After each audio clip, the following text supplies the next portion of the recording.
Yeah, but my fault because I didn't, you know. Wow, you guys got quiet, so quiet. That was excellent.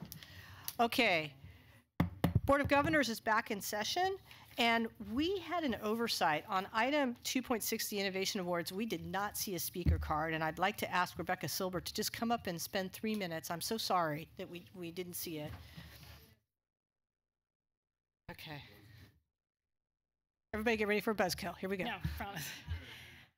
Good afternoon, everyone. Thank you. Rebecca Silbert, and as many of you know, I lead a statewide independent nonprofit initiative for incarcerated and formerly incarcerated students. First, I want to thank you for including the students that we are working with in the Innovation Awards, and in particular, Shasta, Laney, and Imperial Valley. And as many of you know, I've been to about 3/4 of your campuses and inside all the prisons and jails. Those are 3 doing amazing work in this state. So congratulations on the selection process and on those innovations. Shasta in particular won the Chancellor's Award this past year, and it's well deserved. I wanted to make a request and to highlight one of your proposals as the reason for that request. And my request is this: please build in some accountability and oversight for these funds over time. And I want to point you to the Bakersfield College application. Bakersfield College absolutely has been innovative. They attached my report to the proposal where we called them a leader in the field, and I was just recently in DC and New York talking about them. Their innovation is that they are serving over 800 students face-to-face in 9 different prisons. It's really amazing, and they're doing an incredible job. Their proposal is high-tech, high-touch, with a good portion of the money going to a tech company called Echo 360 that has not worked in corrections. So to be very clear, I asked them before they submitted, I said, are you proposing to replace face-to-face with video? They said no. I take them at their word, but they will be under an immense amount of pressure. CDCR is not high-tech, high-touch. CDCR is golf pencils, loose-leaf sheets of paper, and no touching allowed. CDCR will, it is so much easier for CDCR to leave someone locked in a cell and give them a video all day long, add it up to a degree and call it a day. The vendor is a interactive vendor doing video lectures, interactive video lectures. When you take the interactive away, you might as well give someone, if they still made VHS machines, which I think they don't, but it might as well be. And pressure from your own system, right? If there's pressure to get students to 15 units, but the institution doesn't have that many classrooms available, let's just back it in with video. I want to speak on behalf of the students, acknowledging that this is the kind of thing that happens with no ill will on from any angle, but these students couldn't be more vulnerable. They've suffered educational failure beyond what you can imagine. Earlier there was talk about critical thinking skills, soft skills, reduced recidivism. You don't get that from watching videos. Your colleges are doing an amazing job and can change the trajectory of these students, but please build in the accountability and oversight to allow the colleges to withstand the pressure that they'll be under. Thanks. Thank you. Okay, we're now on item 2.2, the appointment for apportionment for non-credit courses. Our General Counsel, Mark Laforestier, I think is on point for this one.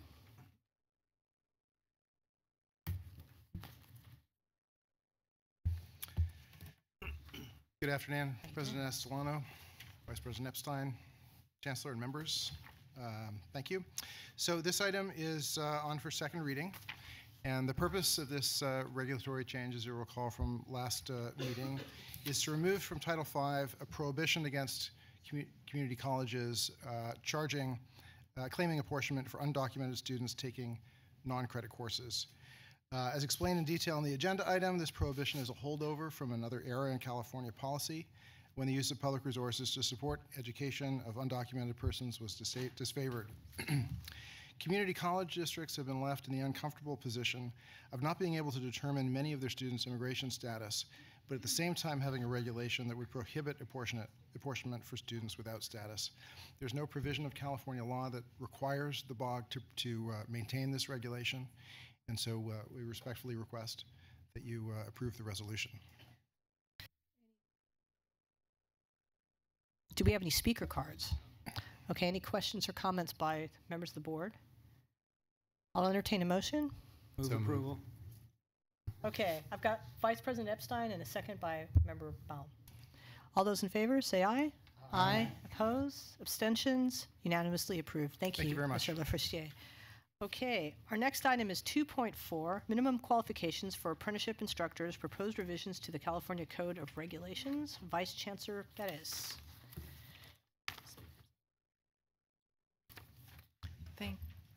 Thank you, President Estelano and Vice President Epstein, Chancellor Oakley, and board members.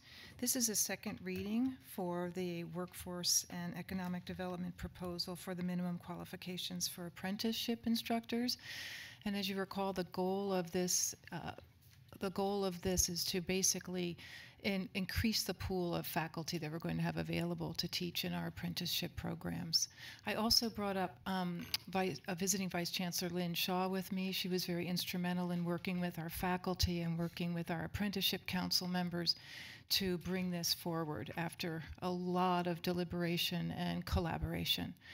So this is an action item for today, and we'll entertain any questions if you have them, but otherwise, as a second reading, we're putting this forward asking for your approval. Are there any questions from the board? We do have some speaker cards. Vice President? Julie Bruno and Jack Buckhorn.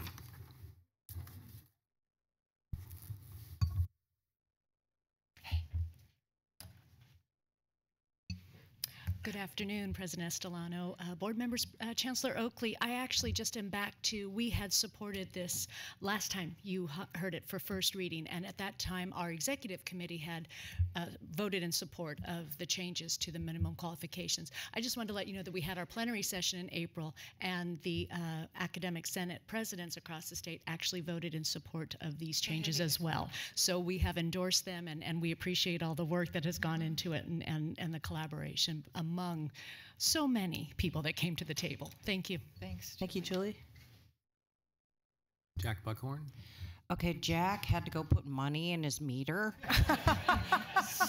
So we thought he'd be back in time. So Okay. it's your pleasure what you'd like to do. Let's see if there are any questions or comments by the board. I think Board Member Belansky had one. Board Member Haynes. Go ahead, Board Member Belansky. I just want to follow up on what President Bruno said. I was at that plenary, and it definitely was endorsed very well to make this change. Great. Board Member Haynes.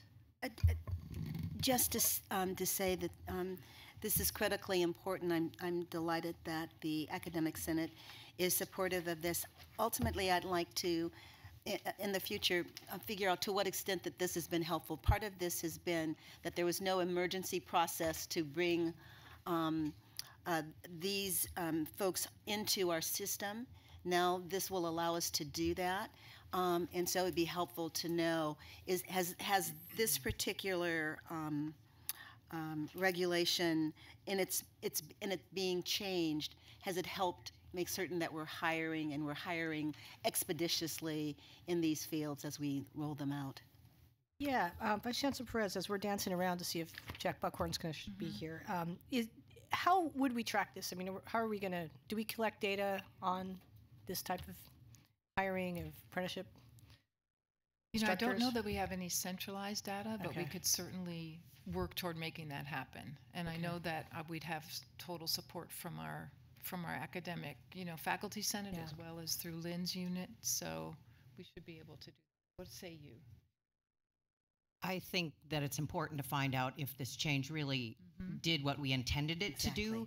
And not every college has apprenticeship programs operating, so I think we can follow up with the colleges. We do have a CTE minimum quals work group, and on the group is the representative from the Human Resources Organization, so we can probably work with her to sort of see how it's impacting the colleges because they collect the applications. So, and I want to know that too. Thank you. Great. Vice President Epstein, I think you have an important comment. This is really important, but in the summary of this item, it says first reading, and then in the content, it says second reading. So I just wanted to make sure everybody knows that this is the second reading. In the staff report, in the box. Second So reading. we will just amend that, knowing that the final report out will say second reading. All right, if there aren't any further questions, I'll entertain a motion. So moved. Who did I hear? Well, I heard a second, so I'll take Take it Baum from, and then Belansky. Okay. take the motion from the faculty. Okay, I'll take it from Board Member Belansky and a second from Board Member Baum. Excellent. All those in favor? Aye. Any opposed? Any abstentions? Good, it's been approved. Thank you. Congratulations, this was a big one. All right, now we have item 2.5, appointment of members to the Board of Directors of the Foundation for the California Community Colleges. Our fine Keitha Mills will be presenting this item. Good afternoon, President Estelano, Vice President Epstein, and members of the board. I am pleased to bring to you for your consideration 3 potential new board members for the Foundation for California Community Colleges Board of Directors. I will start by talking a little bit about the process that we use to nominate our board. We use a board committee on which Chancellor Oakley participated on and member Perry participated on, along with a number of Foundation board members as well. Through this process, we did kind of an open call for recruitment. We had 12 folks that were kind of sent our way for consideration, and of those 12, I think we found 3 really great candidates for the foundation board. Diverse in many ways in skill sets, also really great geographic diversity as well. So the first candidate I would present is Frank Gornick. Many of you may know Frank very well. Frank is Chancellor Emeritus for West Hills Community College District, where he served as Chancellor for 16 years. He's a product of the California Community Colleges and has worked for the past 42 years in service to California's community colleges. We think he'll bring terrific perspective to our board, and he will be the first board member that will have come from the President-Chancellor position. So we're really excited to have that perspective on our board. The second candidate is Farial Govashiri. Farial is the current Chief of Staff to the Chief Content Officer at Netflix, and she is the former personal aide to the President of the United States under Barack Obama. Govashiri is also a graduate of University of California with a Bachelor of Arts in Political Science. She's had a number of recognitions throughout her career, but one of my most favorite is that she was recognized by Marie Claire magazine as one of the top 50 most connected women in America. So we're looking forward to reaping the benefits of those many connections that Farial will no doubt bring. And our third candidate is Genevieve Villacres. Genevieve is the Deputy Director of Communications at the Democratic Office of Communications and Outreach under the Speaker of the California Assembly, so working over at the Capitol. She was previously Community Relations Manager at PG&E, where she worked on workforce development strategy and ran their education charitable investment portfolio. Genevieve is in her role in the workforce development role at PG&E, she was a former client of the foundation, utilizing our workforce development services, and ran an amazing work-based learning program in PG&E throughout the Central Valley, employing hundreds of high school students and community college students through PG&E over summer programs. She's also a product of our California education system, so political science major from CSU Long Beach. And she also has a number of accolades and organizations that she's been a member of. So I present to you those 3 candidates for your consideration. Happy to answer any other questions. Any questions from members of the board? What terrific slate. Really great slate. We're very excited. Yeah. All right, I'll entertain a motion. Move approval. We'll let Board Member Avalos make the motion, and we'll have, because he's on the, I move to approve. and a second by Board Member Haynes. All those in favor say aye. Aye. Opposed? Abstentions? Great. You have 3 more Thank you. members, Keitha. All right. Moving along to item 2.7, resolution for a smoke and tobacco-free community college system. Vice Chancellor Moore, I think, is presenting this. Comment card, okay. Page 65 in your agenda packet, if you're trying to find it.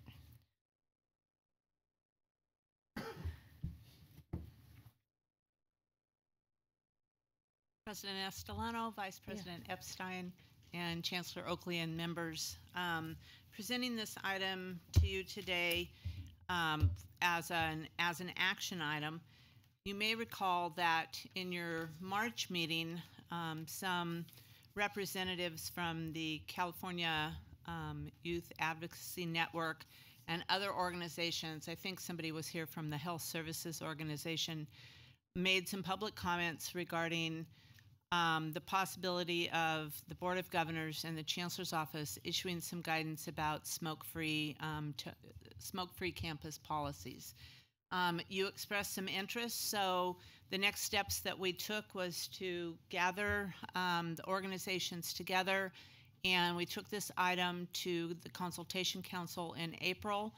Consultation Council was unanimous in their recommendation that the Board of Governors adopt a resolution. But before we take a look at the actual resolution, I'd like to introduce President Courtney Cooper. Courtney is the president of the Student Senate for California Community Colleges. And Katie Moose, and she is from the California Youth Advocacy Network. And Katie's going to just answer questions if we have any, but Courtney's going to go over some of the materials about smoke-free policies.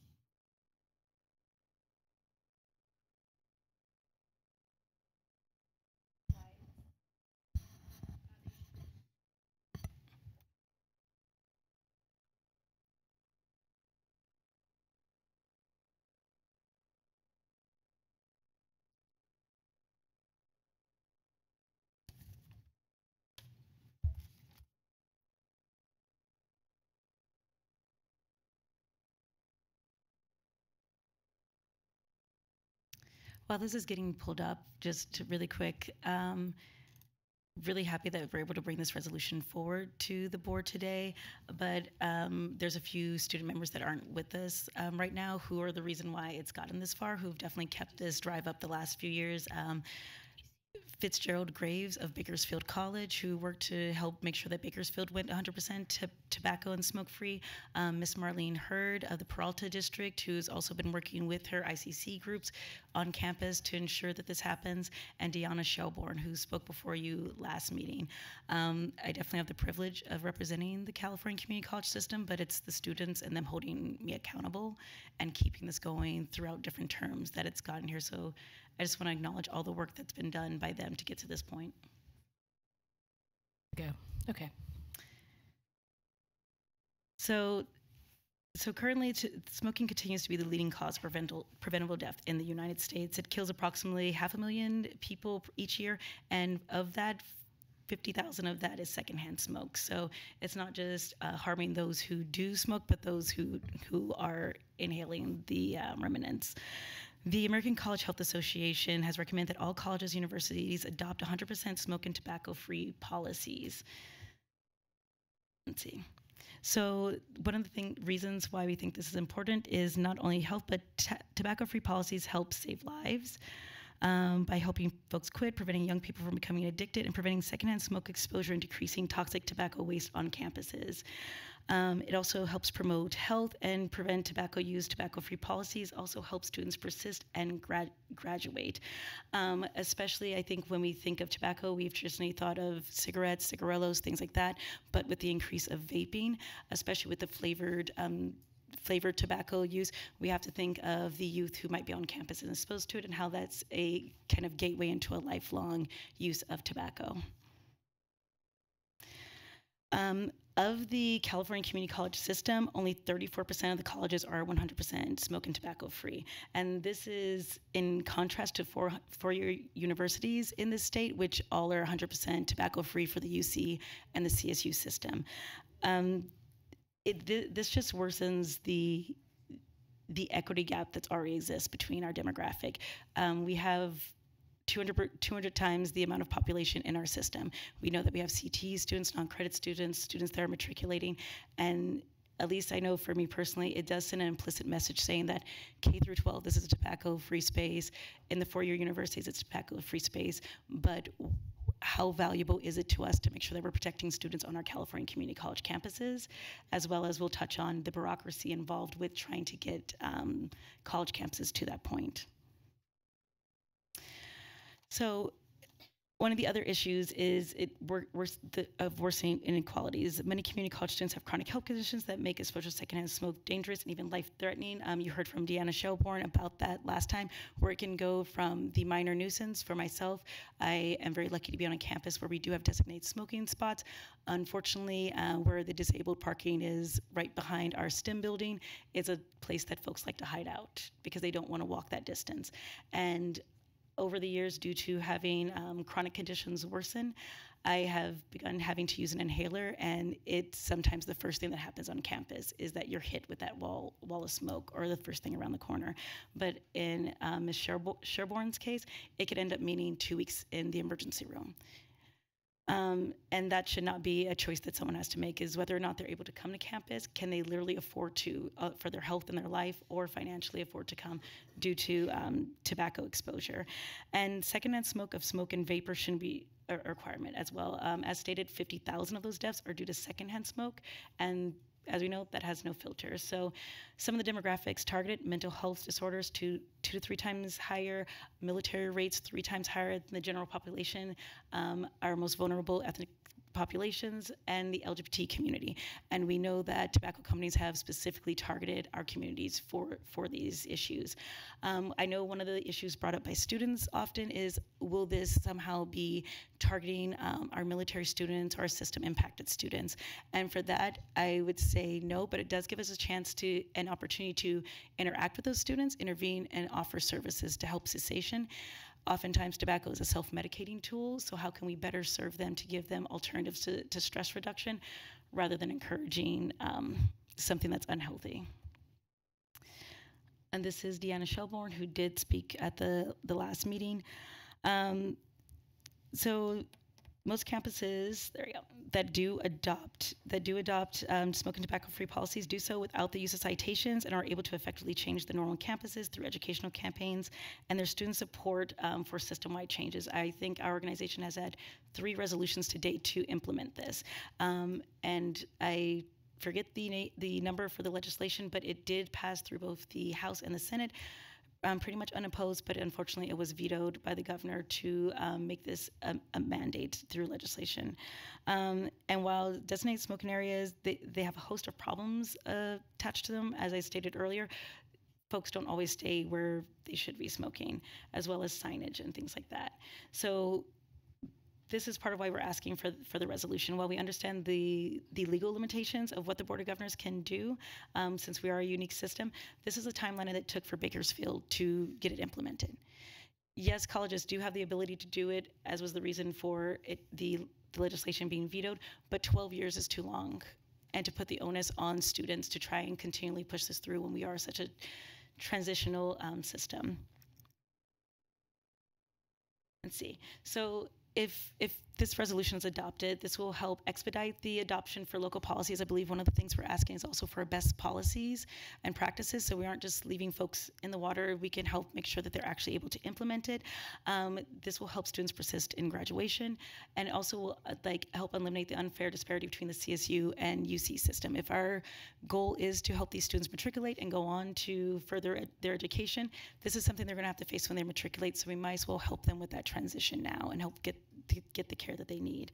And additionally, there will be a lot of funding coming in now to California. So it won't just be on the school themselves to come up with this funding, figuring out cessation, and some of the outside groups are population specific. So if the concern is for your veteran population, there are some outside organizations that do focus specifically on how to help serve populations that might be dealing with PTSD or different minority populations. So CYAN has been a great resource and help to COUGH, which is the student-led advocacy effort statewide for this.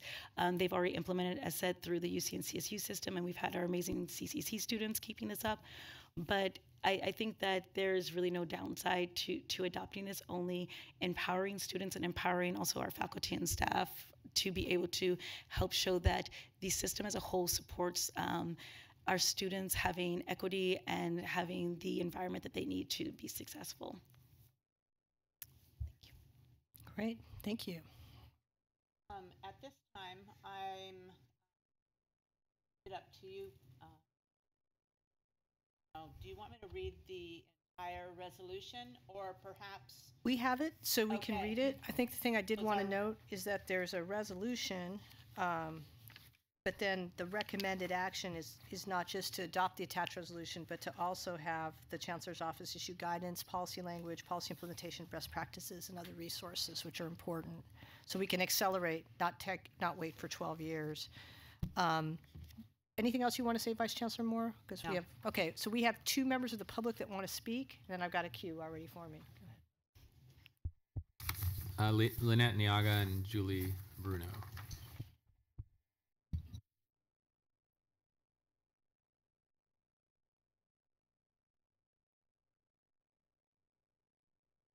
Good afternoon, everyone.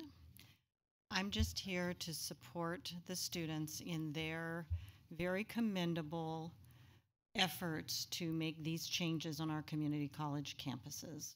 As Courtney said, Consultation Council is supportive, but I wanted to be here in person to tell you that the faculty appreciate and support this initiative. Good afternoon. The ASCCC, the Academic Senate, doesn't necessarily have a resolution on this matter because it's not really called out in the 10+1, but I'm happy to make it a +1 in this case. And so we really do very much support any policy that encourages healthy habits for our students, our faculty, and our staff. And I think this is the right move. We know that a healthy environment supports learning, and that's what's most critical at this point. We need to make sure that our students are in a place where they can learn. So we absolutely are in supportive of this. And I'm also just going to note that in the handout on the board agenda, Sierra College, my own home college, is an A+. So I'm also individually and personally committed to this. So thank you. Thank you, Dr. Bruno. All right, I have in the queue Member Walker Griffin, Member DeLille. Okay, we'll just go down the line. Go ahead, Doc.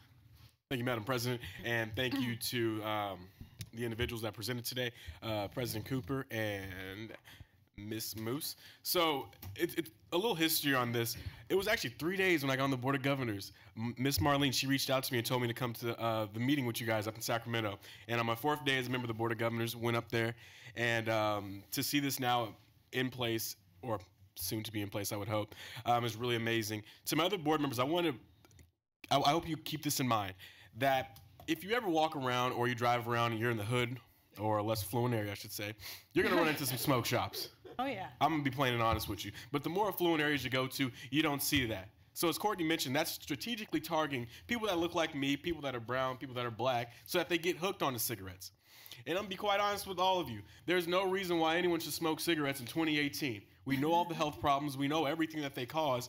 So this is sending a positive message that we're not trying to have a prohibition on tobacco. We're just looking out for the overall health of students. With those with asthma and other respiratory conditions, they should not be subject to someone else's smoke and someone else's, I don't want to say irresponsibilities, but lack of health management would be a more cuter term I could use.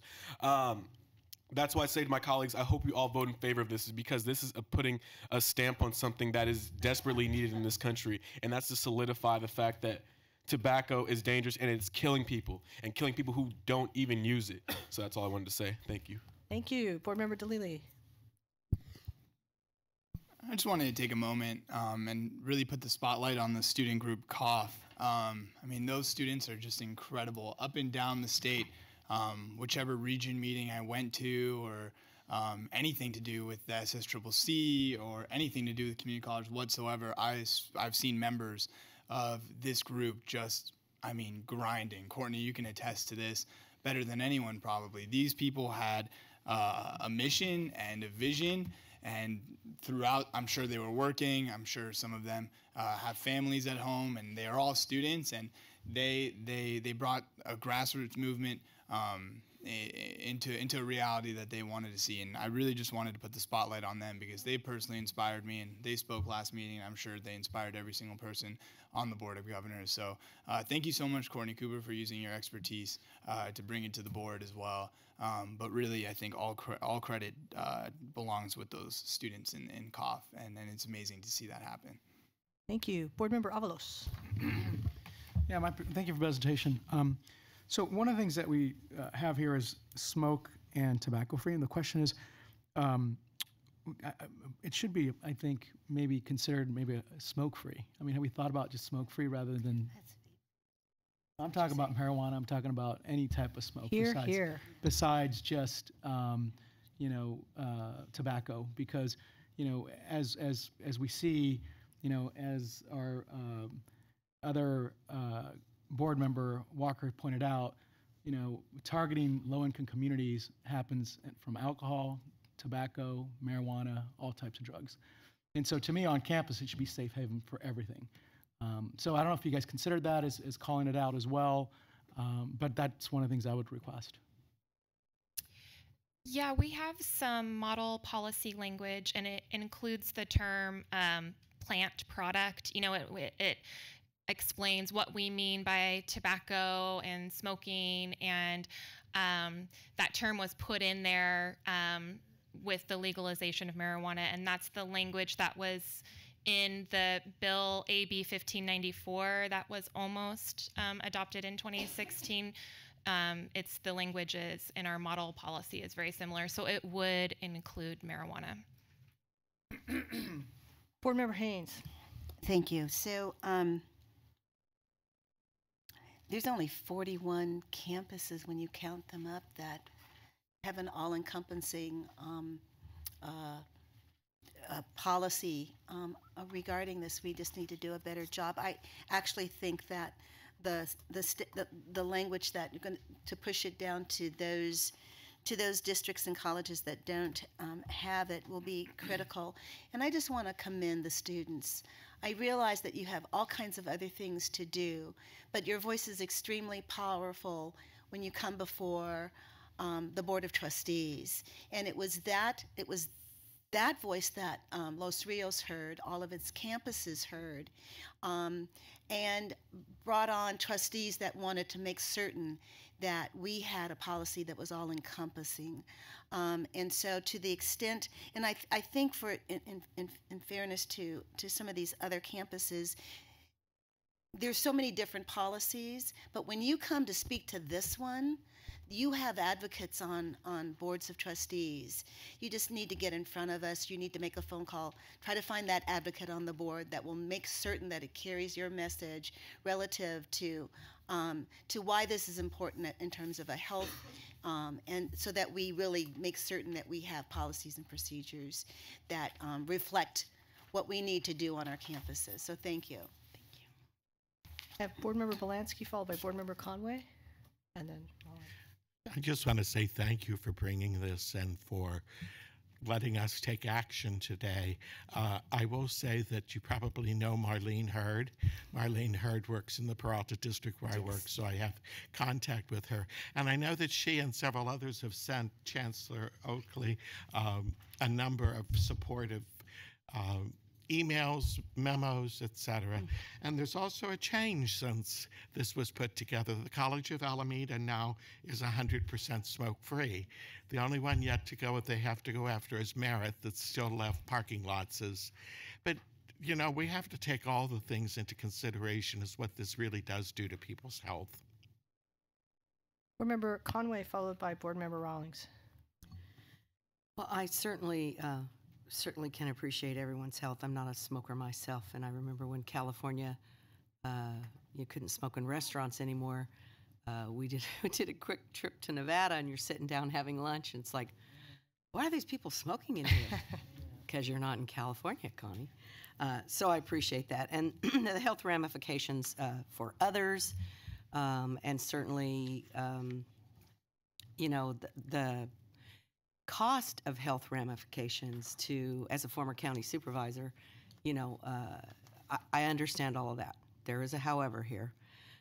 I'm just one that is very, in fact, I was wishing why don't we ban this? Get this away from me. Sugar is a bad habit for me.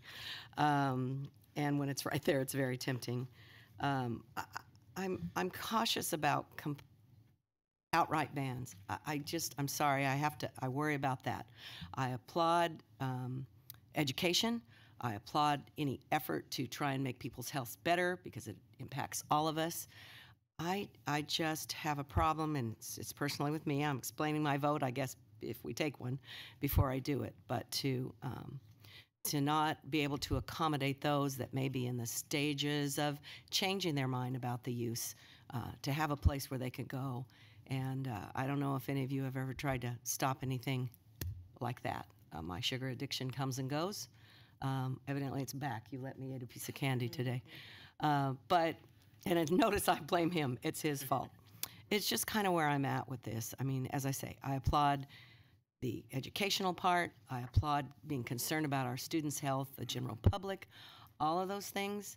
But for me to vote for something that would completely ban, it's difficult for me to do that. Thanks. Board Member Raleigh is followed by Board Member Shaw. So I appreciate the comments from Member Conway. I begged one of the you things for that candy, didn't I? But I think this is part of making our campuses safe. A number of years ago, might have been as long as 2010, there was a push. This is a push that's been going on for a while.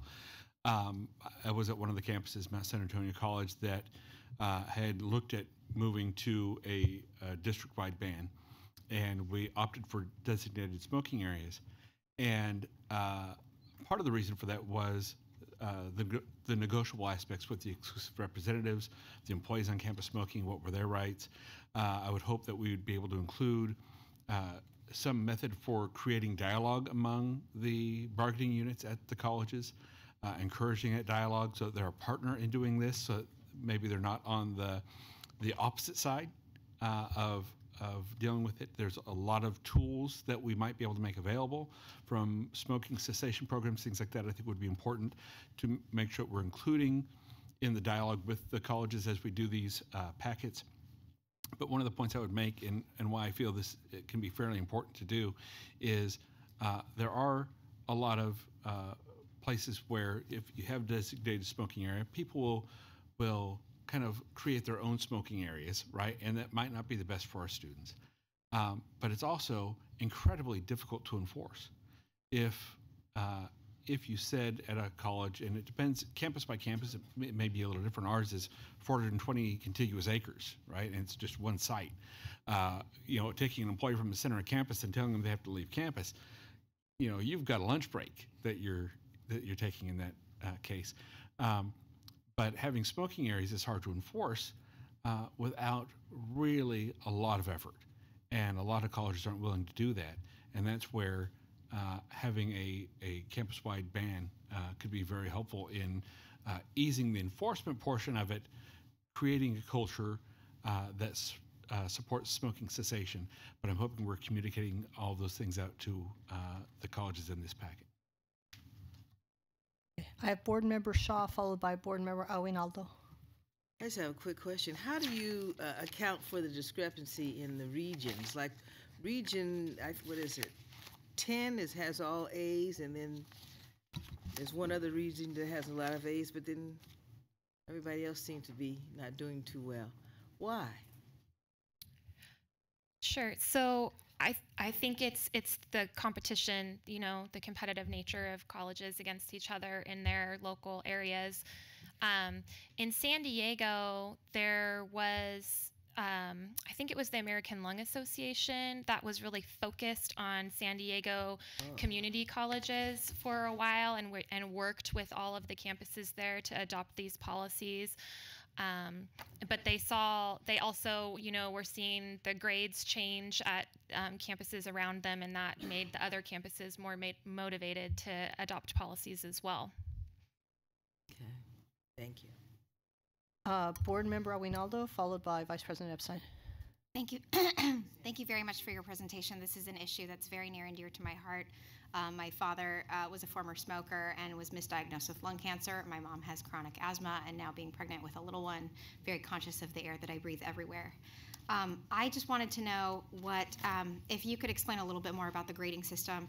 Board Member Shaw was talking earlier about the discrepancy within districts. Region 2, for example, has 8 A+s and 3 Ds, and then Region 10 has mostly A+s and then 1 A. So how do we move everybody up to an A+, knowing that there are these secret spots, like you mentioned, where people are hiding out behind buildings? Is that taken into account in giving these grades? And for the record, also, I live a stone's throw from College of the Canyons, which I know has a D, which I think is really embarrassing. So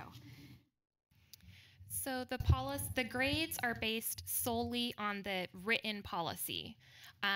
Enforcement or compliance is not taken into consideration. Just for, I mean, we would be, you know, we've thought about expanding and looking at that, but obviously that would take a lot more resources than we have. So it's just looking at the actual official written policy. What does it say? Does it say designated areas, or does it say, you know, 100% smoke and tobacco free?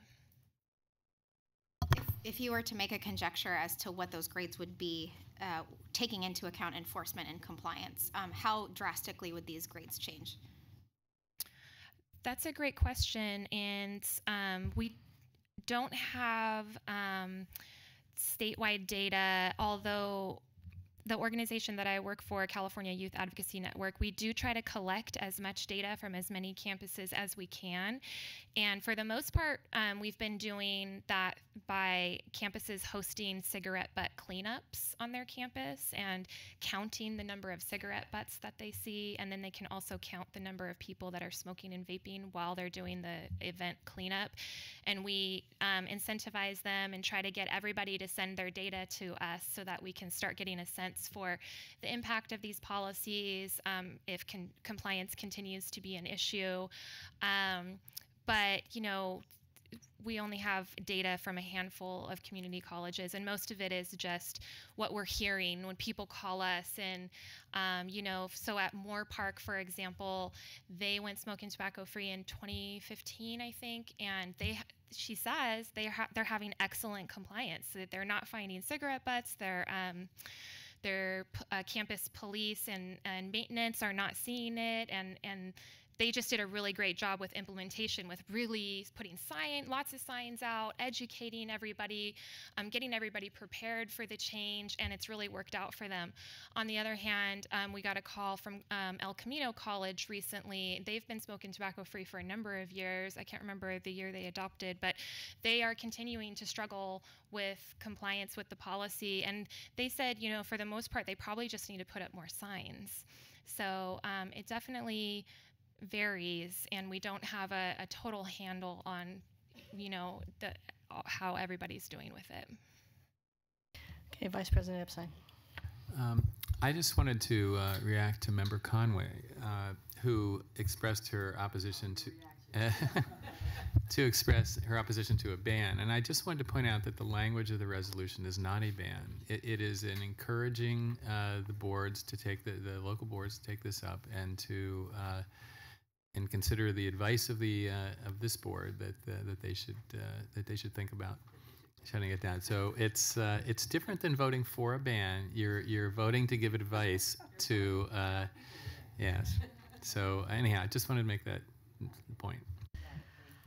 All right, and since you made that point, I won't make it, but I will make another couple of points, which is that to Board Member Avalos' point, this does call for a smoke and tobacco-free environment, and I do agree with you wholeheartedly. That's important because smoking any plant material is deleterious to your health. It doesn't matter if it's the herb ain't green, it ain't good for you, okay? And just from a pure, respiratory situation. And, the big issue here is really about health. Folks can have an addiction to sugar, but it doesn't really affect their neighbors so much other than we're paying for folks dealing with issues like obesity and other issues like that. But I will say that this is something that a smoke-free environment is critical. I am a former asthmatic myself. I grew up in Los Angeles, which it's like smoking 2 packs of cigarettes a day, just living there. The last thing we need is more smoke. And the fact that this does get targeted specifically to community colors, LGBT community in particular is targeted to be smokers. It's part of the culture, and there's lots of tobacco money coming into the community. So I think this is a really important thing for to do. I also want to note, you talked about the butts, collecting cigarette butts. So there's also an environmental issue here. those butts are a significant form of pollution and violation of the Clean Water Act. So we in Los Angeles, and I know many other regions, are dealing with Clean Water Act violations all the time, and people just flicking their butts out the window of their car or onto the pavement is something we really actually have to clean up. It's a problem. It poisons our fish and our seafood, and it's just terrible carcinogens that are out in the environment. But lastly, I want to commend the students. This is great activism. Nothing communicates like a report card. We've done it in the environmental field for years. Hilda Bay did a report card on water quality in our beaches in Los Angeles. It got picked up. It's been very effective. It's been, I think we're doing it 25 or 30 years now. You guys putting out a report card probably got people's attention more than anything else, more than any health study you could probably present, or activism showing folks that they're getting an F or a D and they're in an academic institution. Ooh, that hurts them where they live. So I'm strongly supportive of this. I understand your point, Board Member Conway, but I understand, that's why we have diversity of opinions on this board. So this, again, to be clear, it's a resolution of the Board of Governors encouraging local boards of trustees to adopt smoke-free and tobacco-free environments. We're also encouraging to avail themselves of resources for education and outreach. And with that, I'll entertain a motion. I'd like to make it. I'm just going to make it. I'm the chair. I'm making the motion. Do I have a second? The man from El Camino College that's got an F. Okay. Okay, so we've got Estelano and DeLilly. All those in favor? Aye. Any opposed? Okay, we got one opposed. Any abstentions? Congratulations. Great job, you guys. All right. I also want to thank the student groups for working with the Chancellor's office and with the Consultation Council to bring this to this board in a way that could be supported by almost everyone. So thank you. Yeah, good job. Well done. All right. Yes. Board Member Conway voted against. Okay. All right. We're going to move on to item 3.1. It's a first reading of credit certificates. Item 3.1 is a first reading and a public hearing for proposed regulations related to minimum unit requirements for credit certificates. The Chancellor and the staff, Vice Chancellor Moore, will provide information on this item. And for those of you who are following along at home, it's on page 77 of the agenda packet. Go ahead, Vice Chancellor. Okay, so if you're having a feeling of deja vu, I want to notify you that it's not real deja vu. We really did present this item at your March meeting as a first reading. So if we hadn't had a little bit of disruption in the process, you would have been seeing it today as a second reading. Once we did our first reading and the item was out for public comment, we had a public comment that was very valid and required us to change something. So it didn't require us to change what we're proposing in the regulation packet itself. But when you previously saw this item, we articulated that we wanted to reduce the number of credits in the high unit certificate area from 18 to 16 because the federal government uses 16 as their cutoff, and making that change would just kind of open the door for more colleges to submit programs that were eligible for federal financial aid to the Chancellor's office. Maybe just clean things up, making it more transparent. We also believed that so the federal government does allow issuance of financial aid to some students if they have at least 8 units of credit work. So we described our recommendation that we reduce from 12 to 8 the low unit credit certificates as also being for reasons of financial aid eligibility. The public comment that we received was from a financial aid person, a financial aid director, who questioned us on our analysis of the eligibility, and we checked with the U.S. Department of Education, and our students are not eligible for federal student aid at 8 units. That eligibility is only extended to students in graduate programs. So it's a little bit tricky. Some of the federal regulations are a little bit tricky. We are continuing with the recommendation to change the regulations from 18 to 16 units and from 12 to 8 units. 12 to 8 units, in addition to just allowing more certificates to be kind of blessed by the Chancellor's office, does allow those certificates to be transcripted, which is something very much that our CTE faculty wanted. They want those low unit certificates to show up on a transcript. And we had left that part of the explanation out of our previous first reading. So this is coming back to you. There's no changes in the regulations that we're proposing. It was a change in the explanation. So we felt we went back through the whole public comment period because we didn't want to be seen as leading anybody astray. Thank you for that very thorough explanation. The public hearing on item 3.1, the proposed amendments to California Code of Regulations, Title V, Section 55070, is now open. The purpose of the hearing is for the Board of Governors to receive comments and testimony from members of the public regarding the proposed regulations. At this time, the floor is open for comments from the public. And Mr. Vice President, do we have any comments? We have none. They are not flooding to make comments. Okay. All right. Are there any additional members of the public who would like to speak on this matter? Hearing none, this public hearing is closed. Oh, I get to bang it again. Woohoo! This concludes the public hearing on this matter. Are there any questions from the members of the Board of Governors? Mr. Belansky, Board Member Belansky, and Board Member Fawn. Go ahead. Just so I ask so that I know if I heard you correctly, or if I heard right. By switching the 16 to, or 12 to 8, it means that certificate would not be good for financial aid. At 12, it's not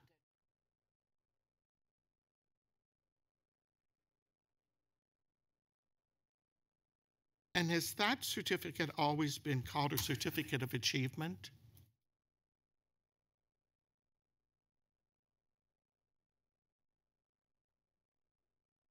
So not like certificate of proficiency or? No. And does it say, and I'm asking because we don't use this terminology where I work, does it say low unit certificate of achievement? No. The low unit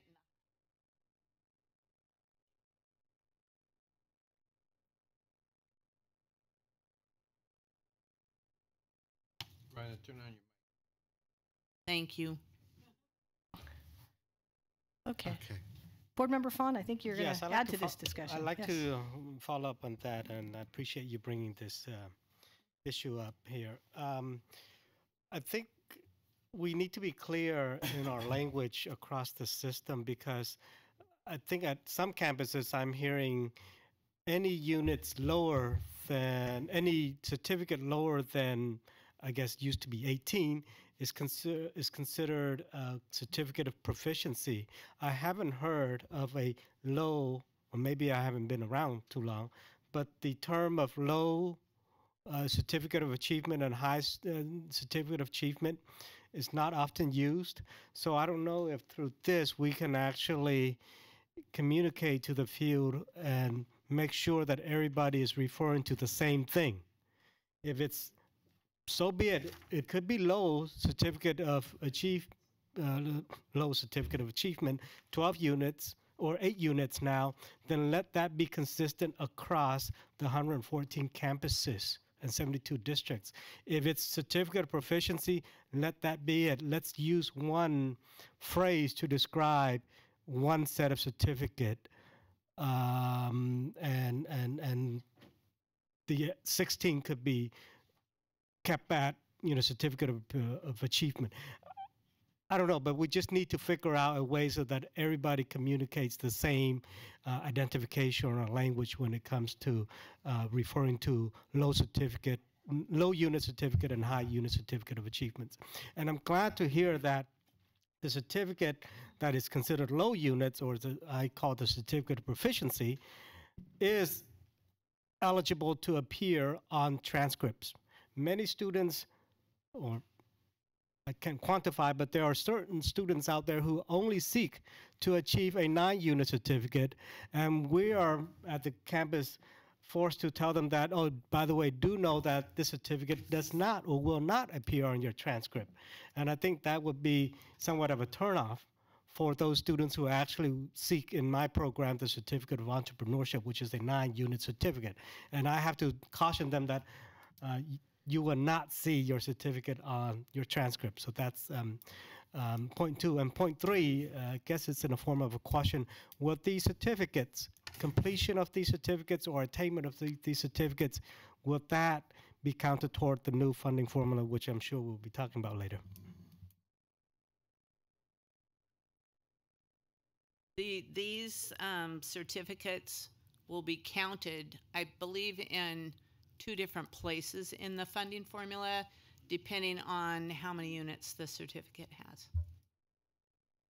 Are there any further questions or comments from the Board of Governors? This being a first reading, we'll come back to it as our next meeting. Thank you very much, Vice Chancellor Moore.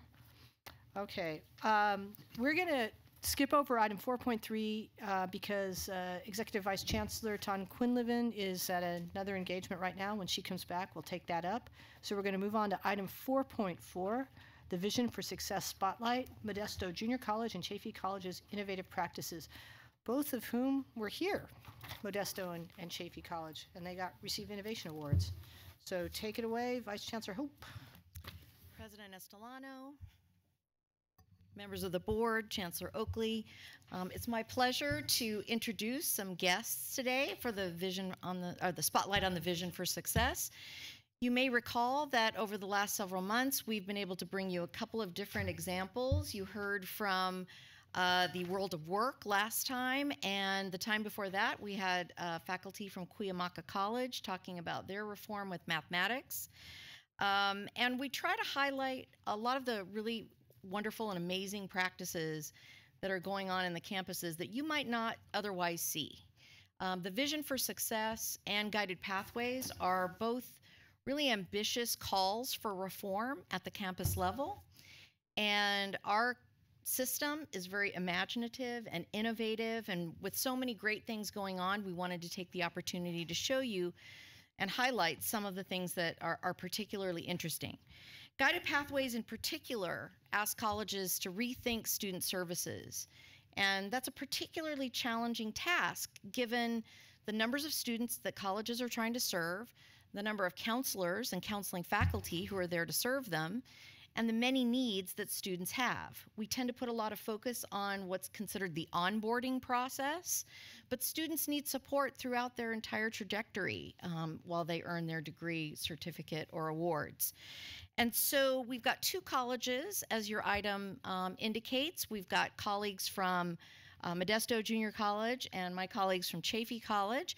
We're going to start with Modesto, who's going to talk to you a little bit about how they've redesigned advising and student services, and then we'll call up our colleagues from Chaffey College. So with that, I'd like to introduce Vice President of Student Services, James Todd from Modesto Junior College. This is on now. Good afternoon. It's a pleasure to address all of you today and to tell you a little bit about some of the work that we've done at MJC. These are extraordinary times for our colleges in trying to reorganize and reshape, especially around advising. So I wanted to tell you a little bit about the story that we have in terms of how we've shifted our focus at our college this year, and also some of the challenges that are ahead for us. Start that PowerPoint. I also have with me Dr. Andre Thomas, who's a counselor with us as well, so we'll both be talking a little bit about our journey. But we have a college that has over 24,000 head count, and we're about 15 to 16,000 FTEs as we go throughout different years. And that already tells you that a lot of our students are part-time. We have significant challenges in making sure that students take enough units as they progress through their degrees, but also our counselor to student ratio is pretty significant. Once we take out our kind of special programs counselors and we start to look across the college, we're at over 1,000 to 1 in terms of our students to counselor ratio. So the big question is, how do you handle that? And when I became the Vice President of Student Services at MJC, we also had hired a variety of classified professionals that were employed as success specialists. But our campus struggled with that notion. And so about a year ago, we talked a little bit through what our purpose was. We had a retreat for 3 days and brought our classified professionals together with our counselors and talked about how do we reorganize in order to touch all of our students. That was difficult mainly because counselors also have a particular notion of what their work is and what classified professionals have in terms of what their boundaries were in terms of advising. That is a struggle on our campus, but we have gone over that mountain and reached the bottom again finally. But I want you to know that that is still an ongoing struggle at campuses in terms of what is the terrain of advising. But this get-together that we had for a retreat talked about what is our job and how do we best fulfill the promises that we've made students that arrive on our campus. And after 3 days, we did several things. We talked about what it would mean to shift from waiting for students to show up on our campus to proactively going after them.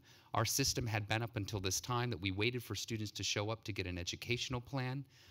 And many times students didn't even have those services by the time they got done with their first year, mainly because of the ratio that we had. And so this was a call for them to think more strategically about what their work was. And we built some trust, and we decided that we would own almost all of these students, even though it was about 1,200 to 1 for students to counselors, and we broke them apart, mainly thinking about what our meta majors will be in guided pathways. Right now, we're still defining those, but we've assigned them to divisions, and this was about building trust between our counselors and our paraprofessionals on what we needed to be able to do to touch all the students and to own them. But the big shift we had was in building capacity over our data and what practices would actually be effective with students. So this included bringing our IR and our research department in to build a database for them. So the counselors were able to venture out and think more proactively about what they needed. And they asked to have a database built for them that had their GPA, their units accumulated, what their major was, what their placement was, if they used multiple measures, and what services they had provided by student support on the campus. And that turned out to be a game changer, because now what they're able to do is sift through, and they also asked for demographics and other kinds of basic needs, basic attributes of students. And they've now been able to sort through these lists and proactively go after students based on, for example, equity. A lot of our counselors are focused on, for example, looking at our STEM field or our top majors and saying, wow, these are the students that actually need some reach out from counseling or need educational plans or need some career services. And they're thinking more proactively about using data to go after students. The other thing that they built with this was to think, what do students need at 15 units, 30 units, 45 units, and 60 units? And what was amazing about this process was it wasn't administratively driven. I gave a basic plea for them to say, how can we best move into cohorts? They came up with the system of how to build a database, and they asked our IR to do that, and they came up with the notion of what do students need at 15, 30, 45, and 60.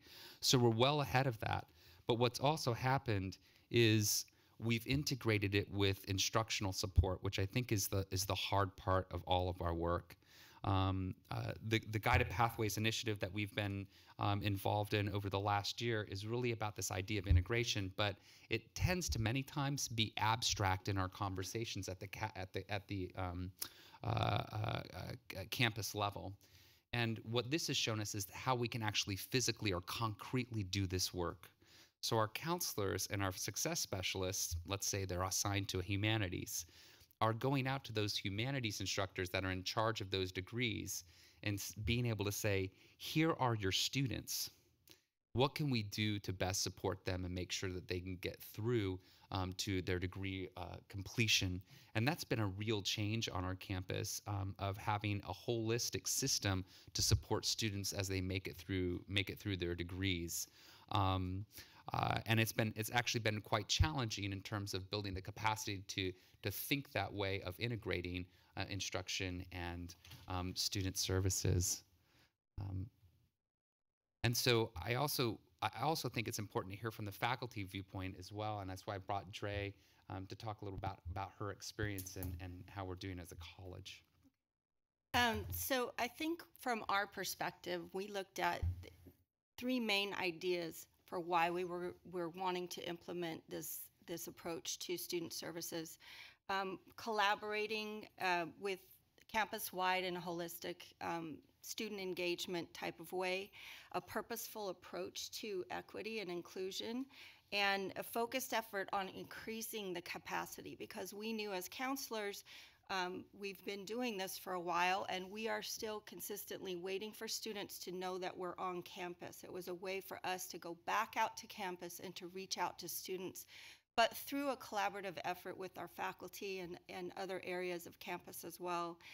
I think the biggest hurdle for us was the conversations about the what if scenarios. And I think realistically, what really pushed us counselors over to the side of, all right, we can get this done, is the fact that our administrators said, we're going to do it, but we are allowing you guys to be as creative as you need to be in the process. So it was really all about our creative efforts at that point.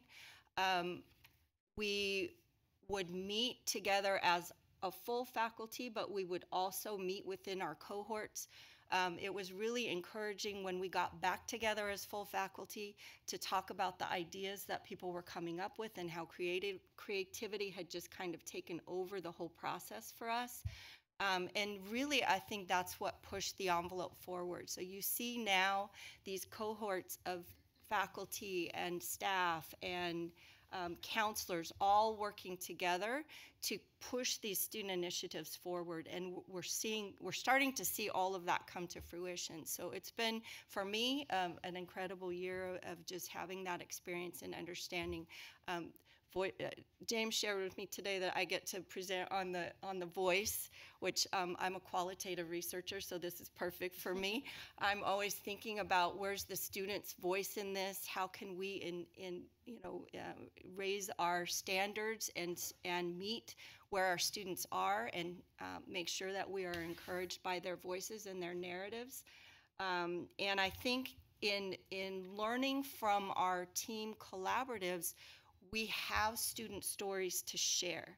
And when you start to put a name and a face to those student stories and how this is building capacity to encompass more and more students on campus, that's where I think it makes all the difference, and you get that faculty buy-in and you understand the kind of the largeness of this process and the holistic look at campus services. So to finish up, a couple of things. One, we've had, the way we balance this is to have scaled events on our campus, so that when we have a humanities day, an arts day, a business day, or something else where we're able to get students in mass with their instructors, working with counselors to get their educational plans done, that's been something that's been highly effective. I'll also say this, that the technology and the databases that allow students to be able to sift through and be strategic with their outreach is really important for campuses as they try to think more how to do advising at scale. But it's been a pleasure so far working on this initiative. And we did not do away with sort of the group that's still in the exploratory process. So I'm actually in the undeclared cohort group. It gave us a way to present workshops to students that were kind of new and more engaging and directed at certain populations of students. It's been a really creative process for us. President Estolano, did you want to see if there are questions here, or would you like to go to Chafee's presentation next?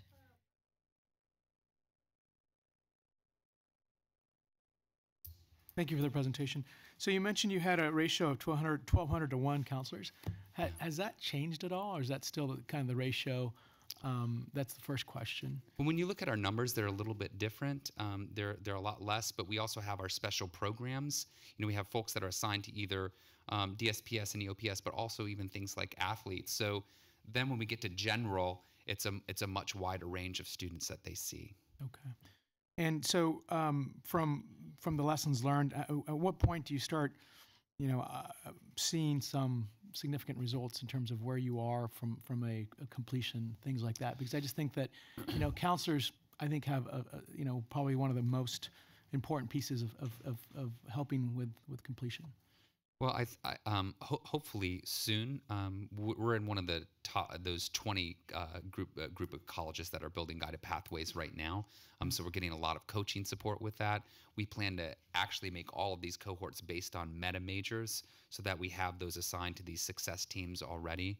I think the hardest part is figuring out how do faculty that have been instructing for so long become better advisors for students inside their own programs, and collaborating with counselors on saying, so what does Jonathan need, or what does Leslie need in this program as they're trying to make it through? What did those thresholds of 15, 30, and 45 units need for instructional faculty to help students through their programs just as much as it does for counselors?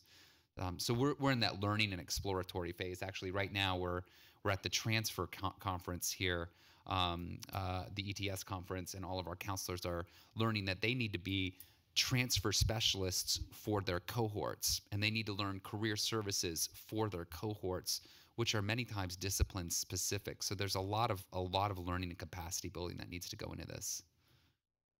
Board Member Valinsky, followed by Board Member Rawlings. Thank you for the presentation. A question I have is, as you're going through this process and working it through at the college, has this affected how you schedule classes? So I know that that's one of the big red flags for us in guided pathways, is how are we going to centralize scheduling across our campus. And I think it's beginning to. We've been having conversations about how do we recommend from our own area in terms of where we see some student need and some scheduling issues. But our investment in the Hobson's degree planner and software has also given us kind of a better look at how we need to schedule around students. And so this year, we've built a flexible first year for students as we've been planning our guided pathways. And hopefully in 1 year from now, we'll have a lot more intentional centralized scheduling on our campus. Yeah. Thank you. Board Member Rawlings. Thank you. Good to see you again. Yeah, good to see you. Thinking about the role of the counselors, doing the counseling and advising work, and the success specialists. Tell me a little bit more about that, and how you decided, and how the groups really kind of organically decided to differentiate their roles, and how do they support one another in that work? Why don't I tell the first front end, and then you can come up with the back. The front end is we use the academic senate paper on the role of counseling and paraprofessionals, but then we also mapped out what we thought each group could do, which was a little bit more gray, and then we worked with the faculty to come up with their own relationships with the success specialists. So it was really up to each of the cohorts how they wanted to work together and how they were assigning the work. Ultimately, the academic advising piece still rests with the counselors, teaching workshops, things like that. But there are some things that, the specialists all have graduate degrees. They're all very experienced, very knowledgeable. And it really actually pulled us all together to be in the room having that conversation about how are we going to reach out to our students and what's the best way possible to do that. So within each cohort, you see kind of the varying types of things that they're doing, whether they're delivering workshops and who's running those workshops and that kind of thing, or who's making sure at the end of the day that the students leave that workshop with an academic plan. Those are things that each cohort kind of has decided that they'll work through that relationship together. And I think the scaled work is what's important. You keep hearing the word workshop rather than one-on-one, and we've tried to prioritize a lot of scaled events on our campus so we can have more one-on-one time with students in counseling for those that desperately need a lot more focus. Great. Thank you so much for your presentation. Thank Oh, wait, you. wait. Board Member Sorry, Haynes had one more question. I had a last thought. I apologize. So I'm a trustee at a community college district. And so as a trustee, there's a real challenge for us because we're not on campuses. And if it is, it's in an event sort of kind of thing. And so what are the 3 things you would advise trustees to ask relative to this issue around the use of counselors, engaging faculty in the advising? Is there a couple of questions that you would give me or you could share with trustees in terms, because Guided Pathways is a huge undertaking, and there are certain things that gird that undertaking, one of them being counseling for students. Well, I think it's important that from a top level view that we're supporting the administrative efforts and thinking about what kind of data is being used at the college, where are students missing complete core services, right? Mm-hmm. There should be data sets showing how many of them have orientation, have they been placed through their assessment, do they have abbreviated ed plans, do they have comprehensive ed plans? That's really part of the main focus of us. So asking how we're doing on the data is important, and then also asking for a plan on how how is it that the campuses are best trying to meet the needs of all students, and also how are they best focusing on their equity efforts in terms of prioritizing students. These are difficult conversations, I think, as campuses try to figure out the roles and the jobs, not only among our classified professionals, but also how they work in concert with academic faculty. So it's a tough terrain, I think, ahead. Thank you. Once again, thank you so much for your presentation and for your fine efforts. Thank you very much. All right. Thank you. I'd like to introduce my colleagues from Chaffey College who are here to give a presentation about what they're doing with the GPS Center. I'd like to acknowledge Dr. Henry Shannon, who's here for the college, who lets me work for Chancellor Oakley. So thank you, Thank Dr. you. Shannon. Thank you for that. And also Amy Navarez, Dean of Counseling, and Ricardo Diaz, who's the counseling coordinator.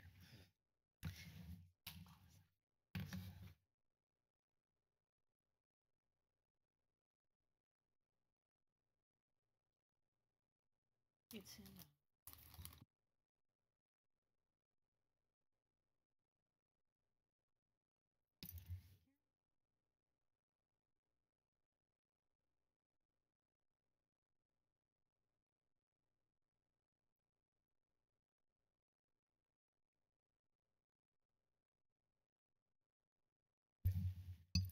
Thank you for the opportunity to be here with you today to share about the GPS centers guiding Panthers to success. We opened the GPS centers in 2014 at all 3 campuses at Chaffey College. We serve about 24,000 students and about 3,000 to 4,000 at the Chino Fontana campus and the rest at the Rancho campus. It has been a dream come true for me personally to have opened these centers at Chaffey College, because it's really serving many students immediately.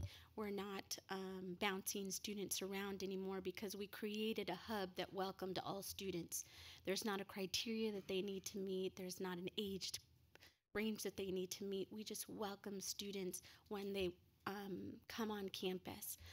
We know of many students who have been either bused up to the campus or driven up to the campus, and they turn right back around because they really just don't know where to begin.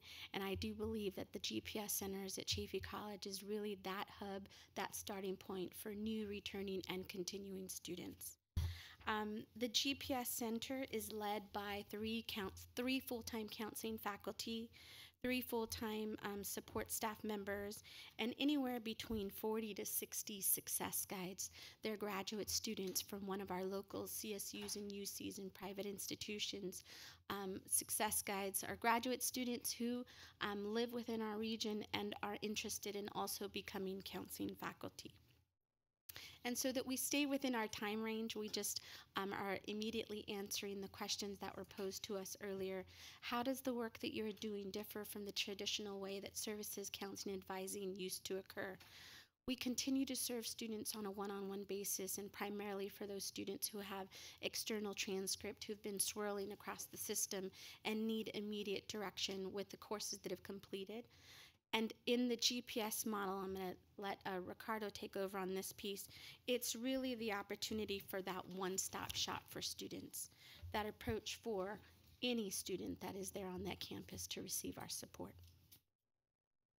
The evolution of the GPS model for us comes after many, many years of working with the traditional counseling model. I've had the good fortune of being a counselor for 31 years, going on 32 years in the community college system. And so that model is basically based on the ebb and flow and demand that students bring when registration comes about, and their need to get classes, get enrolled in classes. So for us, that traditional model has created a lot of different scenarios in the way of how we delivered our counseling service. We started out with a stack model where we had students as they showed up, put them in a 20-minute appointments, see them, get them out. We switched over to all counselors go to walk-in appointments and they come in, but we only give them 15 to 20 minutes to try to get them in and get them out. And then finally we said, let's just get them all in a room and give them all the information they need for 2 hours, and whatever information they walk away with, hopefully they walk away with enough to come back and register for classes. And essentially, all of these models were helpful and useful to students in whatever way it served them, but they all came up short with regard to giving students the attention, the time they needed.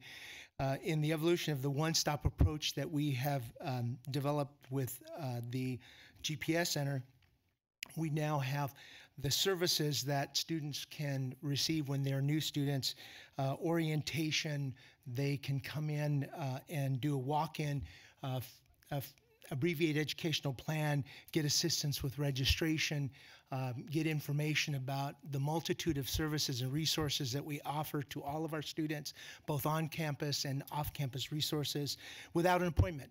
Show up, somebody helps you, somebody provides you with this assistance. And we went to this walk-in model without the idea of having a specific time frame by which students be seen by somebody. So you don't have to get in and get out in 20 minutes or 15 minutes or less. It's a matter of providing that support and that assistance on demand by the students when they need that support. And what has helped us with this is, as Amy talked about, the utilization of success guides who are graduate students in counseling programs. Fortunately, we're rich with many graduate programs, both in private and public colleges around us. And our colleagues really thought this through. We did not want to create a subclassification of counselors. We did not want to create a paraprofessional group that were master degrees candidates waiting for one of us to retire so they could take our job. We wanted to contribute to the system. So our colleagues in the success centers had a model already developed, which included apprentices, in which we decided, let's contribute to our own profession by helping to evolve the next group of counseling professionals who will replace us. So this is a temporary classification of employee who has a 3-year window to work for us. And we train that group, give them a very intensive 2-week training on all the particulars that they need to be able to provide advisement to students, especially new first-time students. And then give them an on-the-job training scenario where over the first couple of months they are paired up with more advanced success guides who help them make that adjustment into the workplace, and all of them supervised by counseling faculty, that none of them exist in a vacuum somewhere in a corner of the campus, that they actually are. There's a quality control aspect of it, people listening in on their conversations, somebody, a resource person to help them when they're trying to help students. By expanding that staffing, having over 40 students at 40 success guides at 3 different campus sites, we've been able to provide that walk-in service and students being able to access those services on a walk-in basis with a very limited wait time. And our counseling faculty bought into that because first and foremost, we were not creating a subgroup of paraprofessional staff that, again, was not faculty but had the credentials of faculty. And secondly, that we've made a very careful delineation between those duties and responsibilities of a counselor and what a success guide would do. As a group, we developed that model. We came up with about 20 different items that very clearly delineate what a paraprofessional would do in support of the work that we do in counseling and what counselors do. And that was a 1-year process of back and forth, deliberating on that information and finally coming up with a model that worked for all of us. Then that most certainly gave us the ability to then explore other ways that we could serve students, like taking counseling services out to students, having and hosting programs on campus like popsicles for progress checks, inviting students to come in and learn how to use their electronic tools. We happen to use Aleutian's tool for making checks on progress towards completion, inviting students to learn how to use that and giving them a popsicle for coming. Or having, this week we're having Fuel Up for finals. So inviting students to come in and learn how to utilize the resources that they have available to them to get tutoring at our success centers or come in and help plan next semester's classes. So we're taking those counseling services out to the students and reaching out to them. And again, for us, one of the things we recognized as a counseling group, the limitation of the 30-minute appointment for us meant that we could not fully dig into what students' needs were with regards to support services and resources.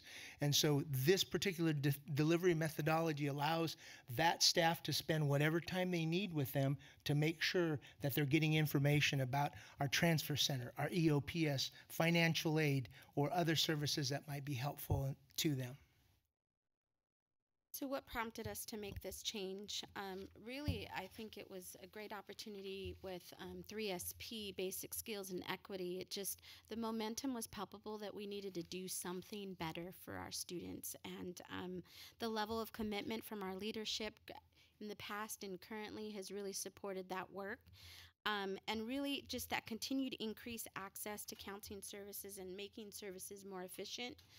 Students don't need that list that they need to follow. They need to be guided, they need to be advised, and they need to be thinking critically about what their plans are, whether it is to finish a certificate or associates or transfer, but that at the very beginning they're already exposed to those very, very critical pieces about thinking about the end in mind, right?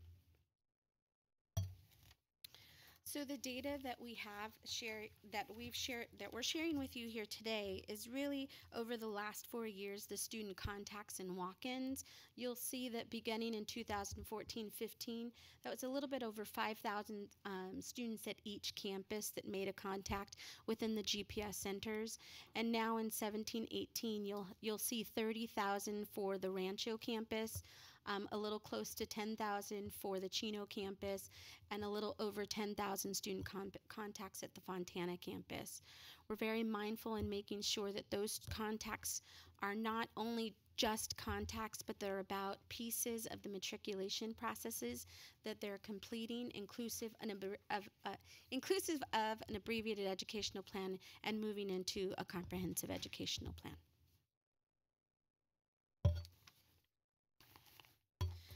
So what role does the integration of instruction and student services play in the work that we've been doing? So in addition to the opening of the GPS centers, I do also need to point out that we also have about 20 faculty advisors on the campus that represent various areas of instructional programs. And so we're working closely with that group of faculty from instruction to also work with students with regards to planning and advising. It's critical that both instruction and student services work together in cross-functional teams so that the student is served wholly. I'm sorry. I want to speak a little bit to the collaboration with instruction in developing the model itself. Our good fortune was that what preempted the GPS centers was the use of a Title III grant, Hispanics, Title V, Title V grant, Hispanic Serving Institution grant, that gave us the opportunity to create this and nurture this idea of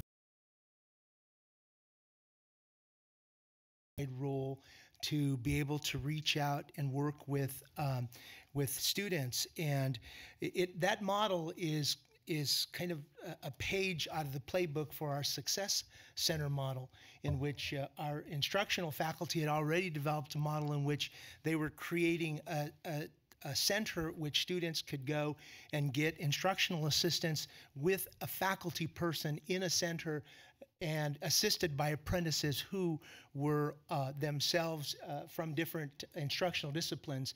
And so in working with the faculty in the creation of the GPS model, we already had a structure in place, positions already in place that we could turn to, and a successful model that we could utilize for developing that program. In addition to that, all of our counseling and guidance courses integrate activities from those classes for students to go to the GPS center, the counseling center, and other support services, so that we're working with those faculty to make sure that students are accessing the resources of the GPS center and all of the other support programs that we offer at the college. So the GPS centers have a clear focus on students, a clear expectation of assisting students with shortening the time to completion, a sense of urgency to improve access to all students, and what I believe to be the most important is a place for all students to come and receive support from the first moment that they step on campus. All right, so let's open it up to questions. Good photos, by the way. Any questions or comments from members of the board? You're in the post-lunch lull. I just want to, what I really appreciated was your bar chart that showed the increase in access, essentially how many people you were able to touch. Rancho went up really high. I'm sure there's a story there. Why did they see such tremendous growth of the 3 campuses? I think we're just continuing to be a place where students do return to the center, so that the original vision could have just been about the access to Chiefy, completing the matriculation component, but they've really found it to be a place that's welcoming, a place that they can go back to ask questions. Our faculty and staff within the center feel like it doesn't matter if it's a question that pertains to me, I'm going to get you connected with other faculty and staff on this campus that'd help you to your next step. So I just think it's another. Thank you. I think one additional thought on that is that Rancho happens to be our main campus. Okay. And most of our students will come to Rancho first and then make their way out to Chino and Fontana That makes sense. as well. I have board members Avalos and Haynes. Anybody over here? Okay, go ahead. Thank you for your presentation. So you talked about different models, right? The 15-minute one-on-one. You tried that and you tried something else, and you went to more one-to-many. Are you still using the one-to-many model, or has that changed again? We are still using the, we're doing group presentations with the orientations. We're doing workshops led by counselors. We're doing one-on-one appointments. We still have walk-in appointments in our counseling center for the traditional 15-minute quick counseling kind of approach. So we've just diversified our approach The GPS Center has just allowed us to have this open access service that students could come. And in many instances, those students are directed from GPS to counseling and the other programs for the different types of counseling appointments that we offer. And what's your ratio of counselors to students? It's very similar to our past presentation in that we have counseling faculty that represent DPS, EOPS, CalWorks, international students, student athletes. And so when you look at the general student counseling ratio, it still is 1 to 1,000, 1 to 1,100. Yeah, thanks. And I did want to share something about that point. One of the things that I'm very proud of is over the time that we've had this program, of the 10 counselors that we've hired full-time, 7 of them are former success guides. So we've kind of grown our own in the sense that they have developed the skills and developed the relationships in our community to get hired on full-time. Board Member Haynes. I just want to applaud the work of counselors. Many of you may know I have a granddaughter at Santa Monica. She's completed 60 units only, 2 years, and she's going to accept some college in the near future. But the one name that continues to have come up for all 2 of those years was her counselor, who was excellent, that she could email him, she could walk in, she could set up an appointment, and even when she didn't listen to her grandmother, she would listen to Mr. Silver. I had an opportunity to meet Mr. Silver, and so I understand his expertise in terms of guiding. And it was crucial guiding. When she thought she needed something, he could explain, well, no, you don't need this, you actually need that. And so it's why I'm sort of high on the role of the counselor. And when you touch students, and I think that's the reason why there are returns, because those counselors have touched students in a way that students feel comfortable of doing a quick email just to get an idea, of walking in and working with the counselor so they get the best advice. So thank you so much for the work you do. Thank you. If there are no other questions, let me thank both the presenting teams for your work and your innovation. And Vice Chancellor Hope, thank you for bringing this to our attention. Thank you so much.